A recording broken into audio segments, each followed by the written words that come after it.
हिमाचल प्रदेश में फौजी बस पर हमला और हलाकतें, मोदी सरकार ने हकायक छुपा दिए। हिमाचल प्रदेश में फौजी बस पर हमला 26 मई को हुआ। जराये के मुताबिक भारतीय फौज ने हलाकतों को छुपाने का पुराना हरबा एक मरतबा फिर इस्तेमाल किया।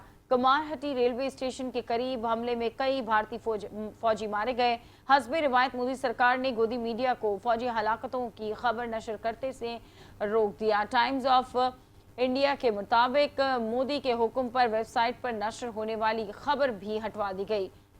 ये खबर सिर्फ एक भारतीय चैनल पर नशर हुई, जो कुछ देर बाद ही हटा दी गई।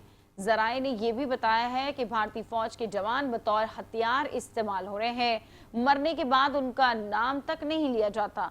हिमाचल वाक़े पर मोदी सरकार की खामोशी से यह साबित होता है कि मोदी सरकार हक़ाइक़ छुपाने की माहिर है। ऑपरेशन सिंदूर के दौरान गोदी मीडिया ने कराची बंदरगाह की तबाही की झूठी खबरें भी चला दी थी।